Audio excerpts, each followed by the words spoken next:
It's on. Oh man, I'm so good at this. Okay, what's up?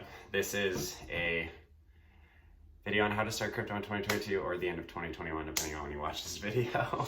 Just adapting for the future already. Anyways, today I'm going to go over just like a couple quick topics, like how you move money through the cryptoverse into different projects and back, how you can take it back out into fiat, because a lot of people don't even think you can take currency in the cryptoverse or the blockchain world, the cryptocurrencies, back into like Canadian or US dollars to go in and spend it. Of course, depending on your jurisdiction, there are cap gains allocations to these. So if you're taking money out, be prepared to pay taxes or get a crypto credit card and spend it on the crypto credit card. What? Okay. So why cryptocurrency as a property is so important. Just really quickly wanted to touch on this as a philosophy piece. Think about like property. The only sober piece of property really is your body, because somebody can't take like a lien or a loan out on your body unless you're in a really bad situation. The cool thing about cryptocurrency that isn't cool about fiat is that nobody else in the world can print a bunch of coins. Like Bitcoin is 21 million, for example. There's 21 million supply. There will only ever be 21 million. Nobody can change that. A government, a centralized bank can't just come and start freaking printing money and hyperinflating currency and therefore devaluing your property. So people see Bitcoin philosophically and economically as a piece of property that nobody else can touch.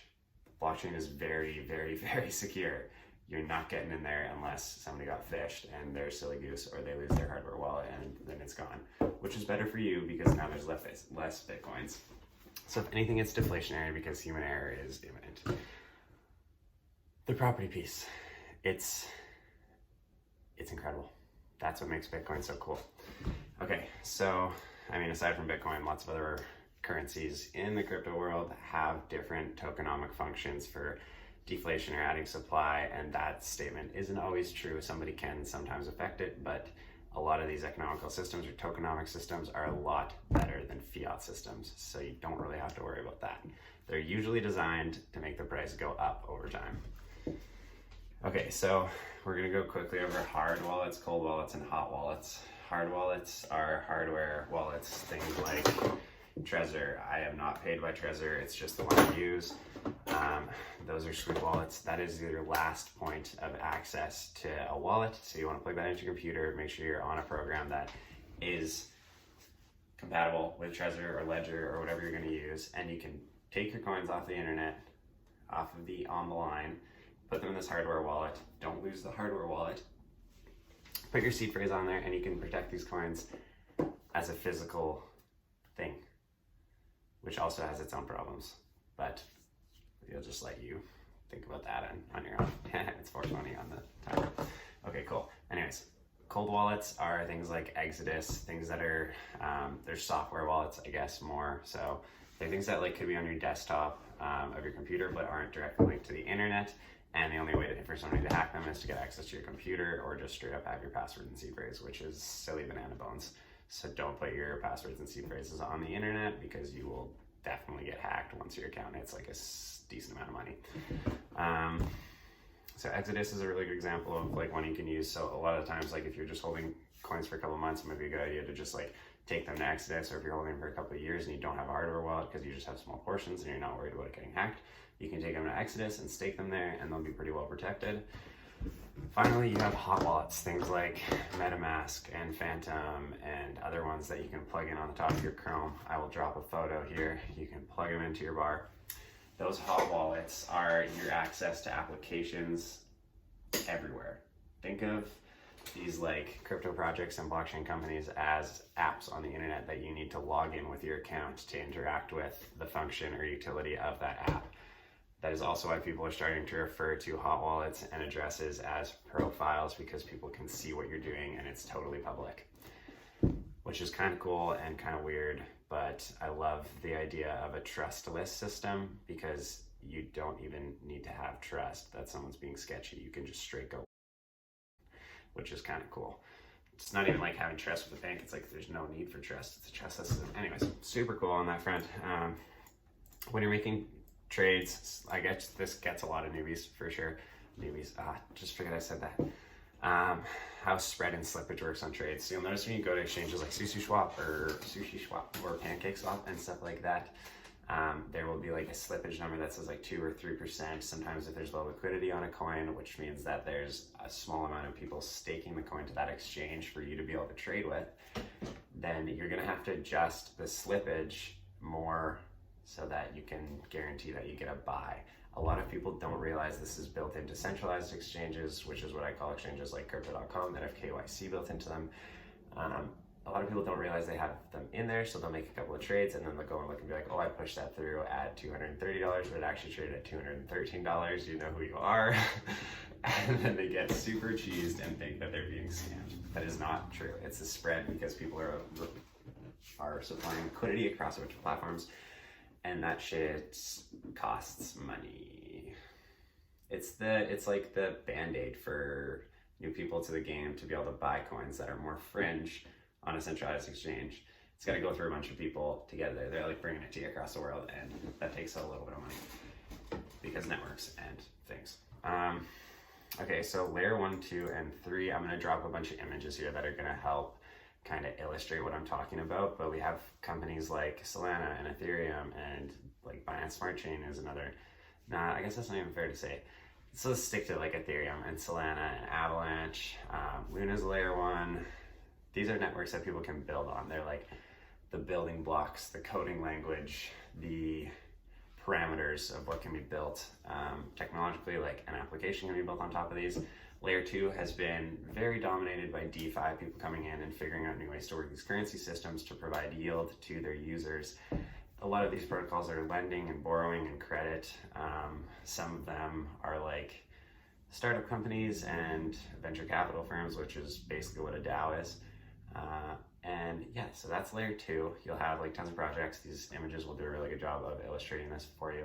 And then layer 3 is like a combination of all of that. So it's like a game, for example, like Axie Infinity, that has its own self-sustaining economy built into it based on decentralized finance protocols. These players can live in this game and keep making money, which is nuts. That is some crazy stuff. They took games and made it so you could turn it into a career without even being popular. You're supposed to be good at the game. I like that. That's cool. Okay. So that's where we're at right now. Layer 3, Web 3. That's what people are referring to it as. So if you ever hear Web 3, you can be like, oh dang, I know what that is. There's this Ethereum game that uses Yield Finance, which is a layer 2 built on layer 1 Ethereum. And bam, bing, bomb, boom. You sound smart. Sweet, thanks for tuning in. Really quickly gonna hit on some tools here you can use to trade. Obviously, watch my videos, give me a follow me on Twitter, follow me on Instagram. You can see what I'm up to as far as trades and what I'm buying. But another really good way to make your own decisions is going off of fear and greed index, just as a general thing, and then sentiment. Human nature is huge. If you have a coin that is like, for example, ran up a bunch and then stabilized, made a new bottom, and it's a popular project, it has utility, it has lots of users, and you start seeing it pick up on Twitter, like you can literally just search, let's go like Solana or Avalanche, for example, because it just had a big run. If you start searching Avalanche across social media and in Google Trends, which is a really good tool here, then you can kind of see what the sentiment and search engine history is like for that day by day, week by week, month by month. And if those numbers start running up a lot and the price has yet to move, that's a pretty good indicator that the price movement is about to happen, whether it be up or down based on the sentiment. If the people are chirping it and they're having problems with the network or whatever it is, maybe not a good idea. If people are really bullish on it and the price hasn't moved yet, that might be a really good buying opportunity. The same can be said about selling out of projects. If bad stuff's happening with projects and people are stopping talking about it, like the death of Cardano, although I think it's still probably a good buy at $1.50 because they will eventually have to come back. I think, not a financial advisor. Yeah, just use sentiment. It's a really good tool. Use Google Trends, use Twitter, curate yourself a nice Twitter feed, which actually brings me on to the next piece, which is curating yourself a news feed. This can be done in a couple of different ways. Twitter is a really popular marketing tool across all of blockchain and people in the crypto world. So curate yourself a nice Twitter feed. If you want, you can just go look at who I follow on Twitter and follow a bunch of them. It's a very good idea to follow projects, the influencers around certain projects, and the founders themselves, because they're often talking about cool things. A couple of other things that are really good to have on your docket or in your newsfeed is podcasts. Blockchain Insider is a really good one. Bankless is a really good one. And Crypto Over Coffee with Hitoshi is pretty sweet as well, as far as just getting information on the space and keeping up to date. There's some really mentionable YouTubers as well, like me. Just kidding, this is my second video, so stay tuned for more. But like, I really enjoy, like Brian Jung's kind of funny. Sheldon Evans is good. He's actually a really good sentiment and technical analyst. Like, yeah, he has a lot of really good calls. I love watching that guy. Who else? Sheldon Evans, Brian Jung, Alex Becker. If you want to make some ridiculous money on gaming cryptos that are just ludicrous, listen to him. He's very sarcastic though, so be very careful on how you take what he's saying. Like, take it with like 10 grains of salt, because he's in banana land. But has good calls, definitely. Okay, so yeah, that is crypto. So first thing you want to do is go down to this description. There's a link in there for a referral code. Yes, it gets me $25 if you stake for the crypto card. Most people aren't going to stake for the crypto card. It also gives you $25 free USD. So go take that link, sign up for crypto.com. It's going to be your input and output from fiat, which is like Canadian or currency tied to a nation state. It'll be your input for that type of money. You can go and get it onto the cryptoverse there. I also suggest MetaMask as a really good hot wallet, or connect to Google Chrome. Always use Chrome because it's safe. Fist, I think. I'm not a technical advisor. I'm not a financial advisor. I'm not a cybersecurity consultant. This is just what I do. So yeah, go sign up for crypto.com, get a MetaMask wallet, and you have your access route into the metaverse. Also, make sure that you are on the right network when you're on MetaMask trying to send coins and you're using the right addresses. Most wallets will prompt you when you have the wrong address.